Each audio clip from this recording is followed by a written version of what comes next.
UP के सीतापुर जिले में बिस्वा क्षेत्र रामलीला मैदान में वोट अधिकार यात्रा में भाग लेने आए राष्ट्रीय महासचिव एवं प्रदेश प्रभारी अविनाश पांडे ने कहा कि माननीय राहुल गांधी ने जो वोट अधिकार यात्रा की शुरुआत बिहार राज्य से की, वह आज पूरे देश के राज्य में यह यात्रा होने जा रही है।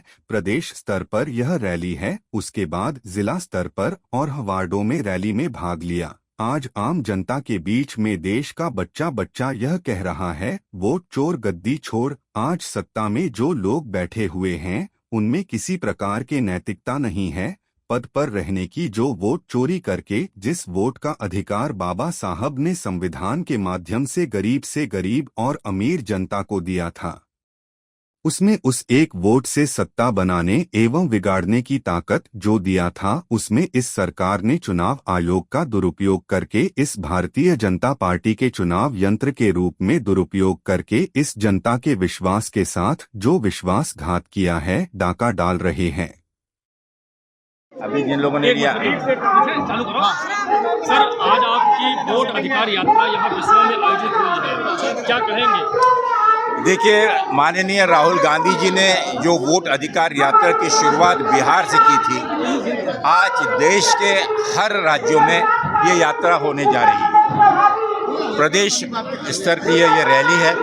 इससे पहले हमारे वार्डों में और हमारे जिला स्तर पर ये यात्राओं ने भाग लिया, जहां पर आम जनता के बीच आज देश का बच्चा बच्चा चिल्ला चिल्ला कर कह रहा है, वोट छोड़, वो चोर गद्दी छोड़।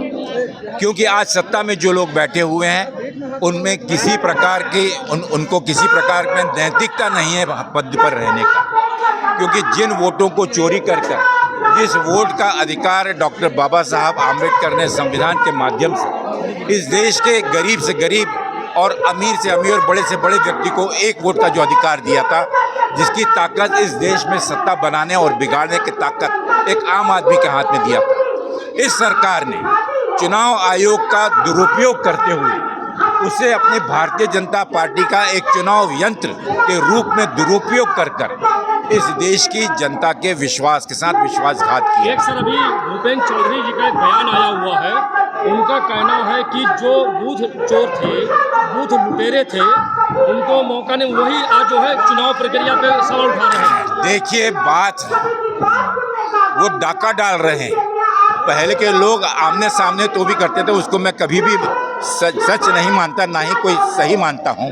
लेकिन जो चुनाव आयोग से जो प्रश्न पूछा जा रहा है, जो खुलेआम सामने दिख रहा है, जिसके सबूत माननीय राहुल गांधी जी ने कर्नाटक में और आने वाले दिनों में अन्य जगहों पर जाकर जिन विशेष बनारस में, कर्नाटक में जिन विधानसभा लोकसभा क्षेत्रों का उदाहरण दिया, सबूत दिए, उस सबूत पर चुनाव आयोग पिछले 4 महीने से चुप क्यों है?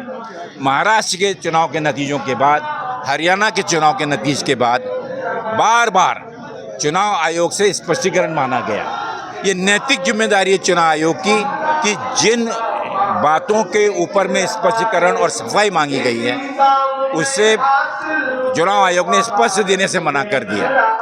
ये चोर की दाढ़ी में तिनका, यही हम बोल सकते हैं।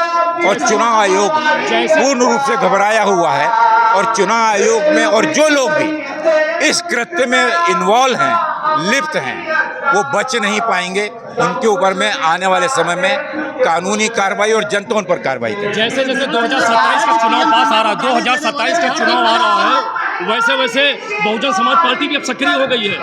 देखिए, 2027 में उत्तर प्रदेश में तो निश्चित रूप से भारतीय जनता पार्टी तो उससे पहले ही यहाँ से दखल कर दी जाएगी।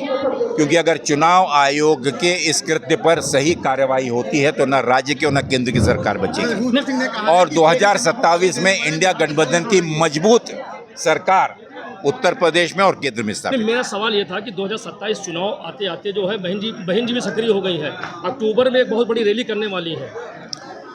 बहन जी अगर रैली कर रही हैं और अगर उनको विश्वास है कि लोकतंत्र को बचाना है और अगर संविधान को बचाने में, क्योंकि अब तक की जो भी कार्रवाई बहुजन समाज पार्टी की रही है बहुत दुखदायी रही है। क्योंकि जो नैतिक जिम्मेदारी संविधान को बचाने की, लोकतंत्र को बचाने की, इस लड़ाई में अगर वो भी साथ आती हैं तो उनका हम स्वागत करेंगे। भारतीय जनता पार्टी में संजय निषाद की आजकल गर्मी ज़्यादा हो रही है, 11 सीटों पे एमएलसी चुनाव लड़ने की दावा कर रहे हैं। निषाद जी का तो मैं नहीं जानता, लेकिन मैं कांग्रेस का कह सकता हूं कि कांग्रेस आने वाले 11 चुनाव है विधान परिषद के, टीचर्स कॉन्स्टिट्यूंसी और हमारे ग्रेजुएट कॉन्स्टिट्यूंसी में, उसकी जोरों से प्रदेश कांग्रेस कमेटी और हमारे कार्यकर्ता सभी संगठन काम पर लगे हुए हैं और इन 11 से 11 विधान परिषद के चुनाव में हम पूरी ताकत से भाग लेंगे। भूषण जी का एक बयान आया था, अभी हाल ही में सीतापुर आए थे, वो बिहार के चुनाव को लेकर कहे थे और जो मोदी जी को गाली दी पीएम की मां को गाली देने वाले बिहार से खाली हाथ लौटेंगे। ताली बजवाने में तो देखिए, गाली किसने दिलाई, किसने दी, किसने सुनी, ये सिर्फ मोदी जी को और भारतीय जनता पार्टी को ही दिख रहा है। जब लाखों की जनता सड़क पर माननीय राहुल गांधी जी का अनुकरण करते हुए उनके साथ इस वोट चोर यात्रा में शामिल थी, उससे घबराकर लोगों का ध्यान बटाने के लिए माननीय मोदी जी और भारतीय जनता पार्टी गाली की बात कर रहे हैं। आप पुराना इतिहास निकाल लीजिए। कल डॉली शर्मा जी ने आज तक में जिस प्रकार से माननीय मोदी जी की ही वाणी में आदरणीय सोनिया गांधी जी के लिए, आदरणीय प्रियंका जी के लिए और आदरणीय हमारे पूर्व शीर्ष नेताओं के बारे में जो गंदी बातें की हैं, जिसे दोहराना भी मैं उचित नहीं समझता। अगर मोदी जी स्वयं इस प्रकार की भाषा का उपयोग करते हैं और लोगों का ध्यान इस वोट चोरी से हटाना चाहते हैं, तो देश की जनता अब समझ चुकी है, वो इस प्रकार के कोई भी बहकावे में बहलावे में नहीं आने वाली। हम फिर पूछते हैं कि आप चुनाव आयोग जवाब दे और जो लोग इस कृत्य में लिप्त हैं उन्हें तुरंत प्रभाव से कानूनी कार्रवाई कर कर उन्हें जेल भेजें। Thank you. सीतापुर तो हमारी धरती, हमारे सांसद हैं, हमारी धरती है और निश्चित तौर से पवित्र भूमि है। हम लोग सीतापुर हमारे सांसद के साथ और पूरे लोग यहाँ पर खड़े हैं, इस नाते हम लोग यहाँ। सत्ताईस में निश्चित तौर से कांग्रेस की सरकार बनने जा रही है और बनारस में बेईमानी करके जीत रही है, तो सब लोग जान रहे हैं। नहीं, अब ये लगातार आगे चलता रहेगा और प्रदेश के हर कोने कोने में हम अपने कार्यक्रम कर रहे हैं और आगे ये लगातार चलता रहेगा। जब तक इनको उखाड़ कर फेंक नहीं देगी जनता, तब तक हम ये कार्यक्रम करते रहेंगे।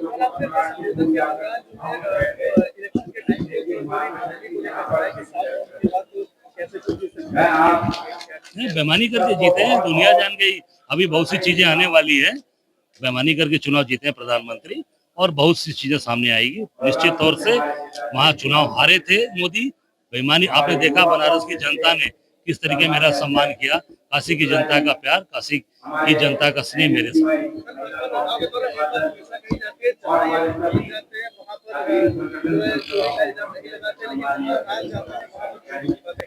भारतीय जनता पार्टी पूरी तरीके से चोरी करने वाली पार्टी है। ये चोरी करते हैं और चोरी करके सरकार बनाते हैं। माननीय राहुल गांधी जी के नेतृत्व में